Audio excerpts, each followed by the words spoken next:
एक बार सभी मिलके बोलेंगे जय श्री राम। जय श्री राम। इस समय पूरे भारत में भगवान राम को सब जानते हैं। यस। सब जानते हैं। यस। तो आप भगवान राम को जानते हैं तो उनके पूर्वज को क्यों नहीं जानते? तो मैं ये कोई नया काम करने नहीं जा रहा हूँ। भगवान राम के कुल और वंशज का नाम है जहाँ से सगर और सागर उन्हीं के कुल में दशरथ हुई है। तो भगवान राम को स्थापित माननीय प्रधानमंत्री जी कर रहे हैं अयोध्या में, और उन्हीं के कार्य को आगे बढ़ाने के लिए हम भी तो देश में रहते हैं। तो साधु संत का भी तो कार्य है ना। वृक्ष कबो नहीं फल भजय, नदी न संचय नीर, और परमारथ के कारणे साधु धरा शरीर। तो हमारा पर्पस जो है, हमारा विषय जो है वो ये है कि हम चाहते हैं कि भगवान राम को अगर आप जानते हो, फॉर एग्जाम्पल बहुत सुंदर सा विचार है कि आप तभी जाने जाओगे जब आपके पिताजी का नाम आप जानते हो, आप अपने बाबा का नाम जानते हो, अपने माँ का नाम जानते हो, अपने नानी नाना का नाम जानते हो, तो आप अपने कुल का नाम जानते हो। ऐसे ही भगवान राम के कुल और वंशज हैं समुद्र, और वो लक्ष्मी के पिता हैं। और आप सब जानते हैं नारायण लक्ष्मी के साथ समुद्र में ही शीर्षैया में विश्राम कर रहे हैं। तो आज तक समुद्र को क्यों नहीं पूजा हमने? हम लक्ष्मी घर घर बसाते हैं, हम लक्ष्मी को घर घर लाना चाहते हैं, लेकिन उनके पिता का सम्मान नहीं करेंगे तो लक्ष्मी खुश होंगी। इसलिए अपने घरों में लक्ष्मी का आह्वान करने के लिए आपको समुद्र का पूजा करना चाहिए। इसलिए हमने संकल्प किया है कि भारत में हर जगह जहाँ जहाँ नदी, जहाँ पे समुद्र का बीच है, हर जगह समुद्र आरती करेंगे और समुद्र को पवित्र बनाएंगे, और समुद्र के किनारे हम विकास करेंगे। यही शुभकामना करने के लिए हमने समुद्र आरती संकल्प किया। ये एक ही संदर्भ है। हम सब जानते हैं कि किसी भी चीज़ को जो पवित्र होती है, जो सम्मान में, जो हमसे विशाल होती है, जो हमसे ज़्यादा पूर्ण होती है। अब आप एक विचार रखिए, आपको मैं पूछता हूँ, दुनिया की सारी नदियाँ अगर समुद्र नहीं हो तो कहाँ जाएंगी?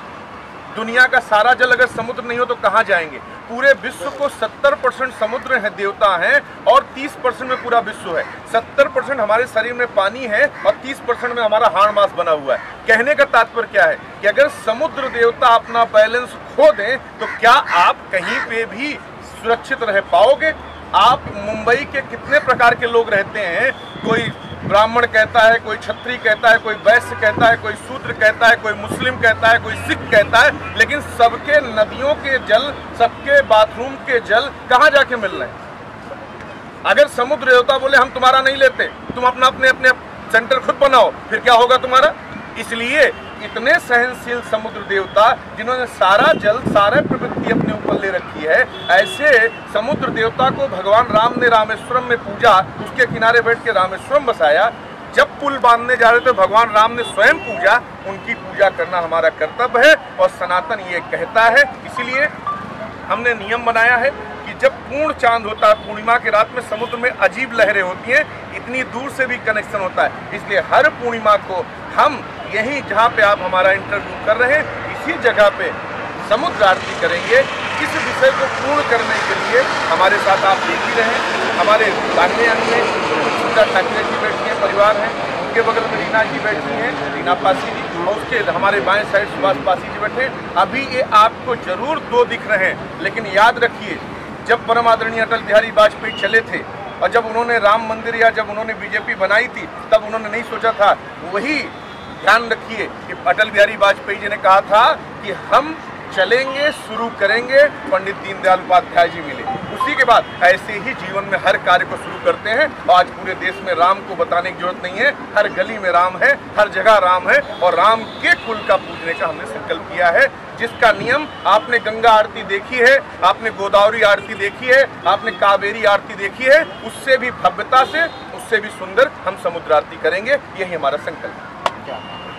सर, केवल एक ही दिन होगी कि इसको हर साल मनाया जाए? नहीं, एवरी मंथ, हम हर साल नहीं, हर महीने में एक पूर्णिमा आती है, हर एक दिन चांद पूरा होता है। हमें नहीं मालूम, यहाँ बहुत सारे लोग हैं, लेकिन किसी से पूछा जाए कि चांद छोटा बड़ा क्यों होता है तो आप सबको नहीं पता होगा, लेकिन बस चांद बड़ा होता है, छोटा इतना। लेकिन जब आप कभी समुद्र आरती में आएंगे तो आपको पता लगेगा चांद इतनी दूर है लेकिन समुद्र को इफेक्ट करता है। यही हमारा साइंस है और यही मेरे भारत का सनातन है। हम आपके पास ये कहने आए हैं कि जितने भारत में सनातनी हैं, हम सबको आह्वान करते हैं कि आइए समुद्र आरती करेंगे। आपने नदियों को खूब कर लिया, अब विश्व को एक करेंगे, विश्व में राम राज्य लाएंगे, विश्व में राम स्थापित करेंगे और विश्व में सनातन स्थापित करेंगे। ये समुद्र आरती से हम संकल्प करते हैं और हर महीने एक पूर्णिमा आती है, हर पूर्णिमा को करेंगे और भगवान ने इस लायक बनाया तो एवरी डे करेंगे, यही करेंगे और यहीं बैठ के करेंगे हर घाट में।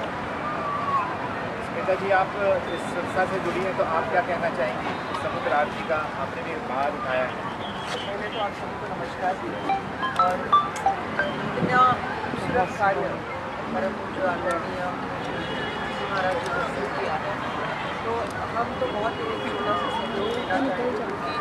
ये उनकी संकल्पना है, इन्होंने किनारे समुद्र आरती करी है और समुद्र के बारे में शायद हम सभी को इतना पता नहीं था और हम उसको समुद्र देवता कहते तो थे, पर समुद्र के बारे में हमने हमेशा भगवान जी को, हर कोई अलग अलग भगवान जी को मानते हैं और समुद्र देवता ये बहुत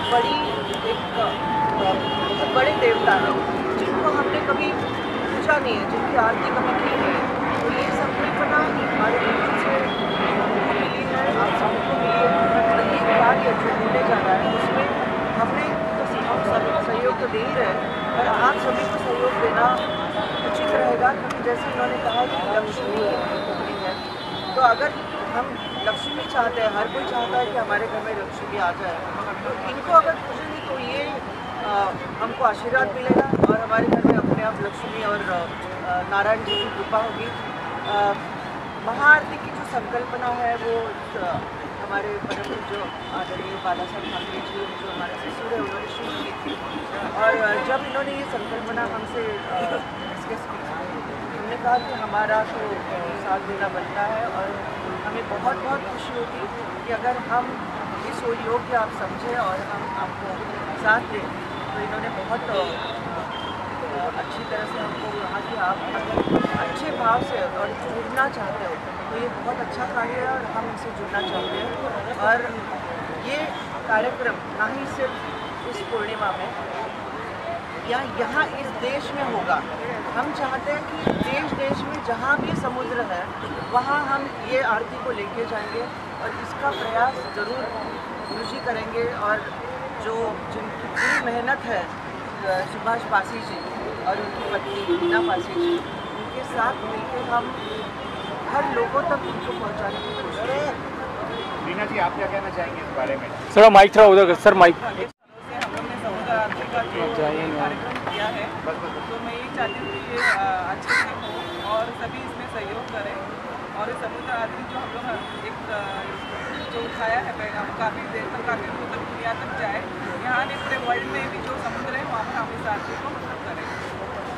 सुभाष जी, आप सर माइक आप उस पर बहुत सी चीज़ें भगवान राम के विषय में, उनके पूर्वज के विषय में, सागर के विषय में, समुद्र के विषय में, जैसे इन्होंने बताया, गुरु जी ने बताया, जालंधर किसके पुत्र थे, बिंदा उनकी पत्नी थी, जो बिंदा आज तुलसी जी के नाम से पूजी जाती हैं, बिना तुलसी के कोई भोग नहीं लगता है, उनकी भी उत्पत्ति इसी समुद्र से हुई है और राम के वंशज हैं। बहुत सी बातें, बहुत सी चीज़ें जब आरती होगी तो ये सब आप लोगों के बीच में आएगी और उसकी तिथि भी बहुत जल्द हम लोग घोषित करेंगे।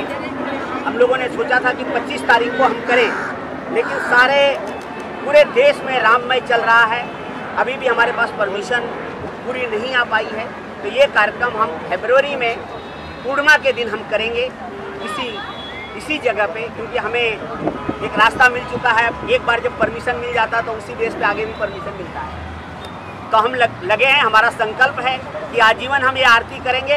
इसमें आप लोगों का, सभी लोगों का सहयोग चाहिए, क्योंकि बिना सहयोग के, जैसे गुरु जी ने बताया कि अटल जी जब चले थे अकेले चले थे, तो वैसे हम समुद्र आरती में तो हम लोग 4 लोग 5 लोग चल रहे हैं, तो ये कल 50 या 5 लाख में लोग बैठ सकते हैं।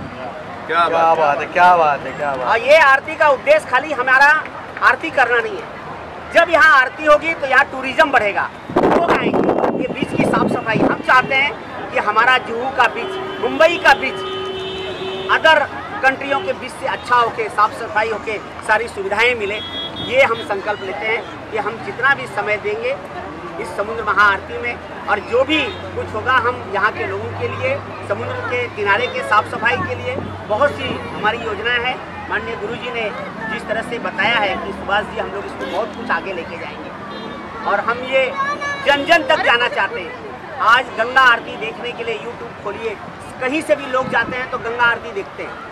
हम ये चाहते हैं कि लोग जब मुंबई आएँ तो उनको पता चले कि पूर्णिमा को महाआरती होने वाली है, तो उस दिन का लोग टिकट कटाएं। हम तो ये चाहेंगे कि जिस दिन आरती हो तो ये सारा सड़क जैसे छठ पूजा में जाम हो जाता है वैसे जाम हो जाए, लोग इसका आनंद। बोलूँगा आपके हमारे देश के प्रधानमंत्री जी ने एक अकेले दम पे सनातन का प्रयास किया, हमने स्वीकार किया, इसलिए पूरे विश्व में राम भगवान पहुंच गए कि नहीं पहुंच गए। यस। हम आपसे दो बातें कहना चाहता हूँ कि अगर परम आदरणीय प्रधानमंत्री जी ने एक प्रयास किया तो आज पूरे भारत में, विश्व में राम, यहाँ तक कि अमेरिका के सबसे बड़ी स्क्रीन में राम मंदिर का पूजा दिखाया जाएगा, दुबई के बुर्ज खलीफा में राम मंदिर का दिखाया जाएगा। तो मेरा आप सबसे एक छोटी सी बात कहनी है कि अगर हमारे प्रधानमंत्री जी ने एक प्रयास किया तो इतना बड़ा इतिहास बन गया, आज रामलला स्थापित हो गए, तो हमें विश्वास मानता हूं कि पूरे विश्व में वहां तो राम भगवान को भेजने के लिए, बताने के लिए जरूरत है, लेकिन समुद्र तो अपने आप में वहां पे व्याप्त है, वहां पे है ऑलरेडी। बस हमें ये बताना है कि ये समुद्र किस प्रकार से प्रकट हुआ, कैसे उत्पन्न हुआ और हमारे जीवन में इसका क्या महत्व है। तो आप सब सदा ध्यान रखिए, जो नमक खाते हैं वो कहाँ से बनता है?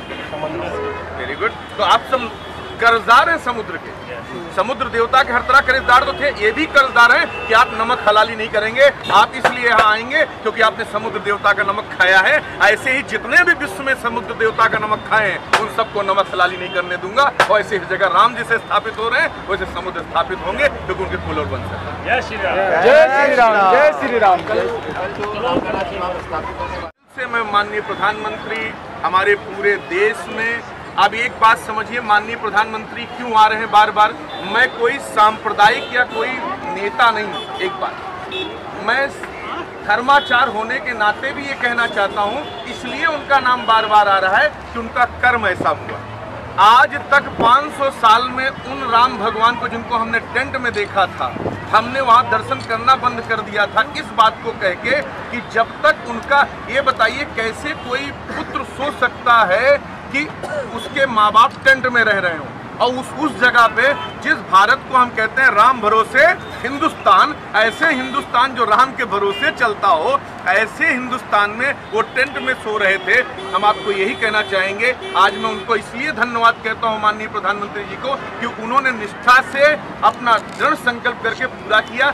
यही कार्य अगर इससे पहले वाले गवर्नमेंट भी पूरा की होती, जैसे माननीय बाला साहब ठाकरे जी ने आरती का प्रारूप किया, तो माननीय जी ने अभी 1 मिनट में आपसे बता दिया कि उनका संकल्प था। और मैं उस संकल्प से ये भी बोलता हूँ, महाराष्ट्र में अगर सच में सनातन जिंदा रखने का काम अगर किसी ने किया था तो बाला साहब ठाकरे जी ने किया था। मैं उनका पक्ष आज भी रखता हूँ, लेकिन आज ये बात मेरी नहीं है कि वहाँ राजनीति, मैं कोई राजनीति मंच लेके नहीं आया हूँ। मैं आया हूँ श्रद्धा, विश्वास, समर्पण, सनातन का मंच लेके। सनातन में जिसको यहाँ पे आना है, तो राम मंदिर जो बन रहा है वो सनातन बन रहा है। वहाँ पे किसी को निमंत्रण मिले ना मिले, किसी को बुलाया जाए ना बुलाया जाए, कोई आना चाहे उसका दरवाजा खुला है, क्योंकि राम सबके हैं, राम सबके होंगे, राम सबके रहेंगे, केवल प्रधानमंत्री जी के नहीं है। प्रधानमंत्री जी तो आज हैं, कल कोई दूसरा प्रधानमंत्री होगा, तब भी राम राम ही रहेंगे। राम भगवान को बदलने की क्षमता न किसी में है, ना होगी, ना वो कभी राजनीतिक थे और ना रहेंगे। राजनीति मुद्दा छोड़ के राम भगवान सदा हमारे हैं, हमारे थे, हमारे रहेंगे। और यही बात आपको कहता हूँ, आपके राम थे, आपके राम हैं, आपके राम रहेंगे। तो हम भी अयोध्या, यहाँ भी, अब अभी मैंने कहा ना, यहाँ से भी हम सब अयोध्या में ही हैं, क्योंकि जहाँ पे राम की बात होगी वहीं अयोध्या है और वहीं काशी है। तो रामचंद्र भगवान की जय, भारत माता की जय, भारत माता की जय, भारत माता की जय।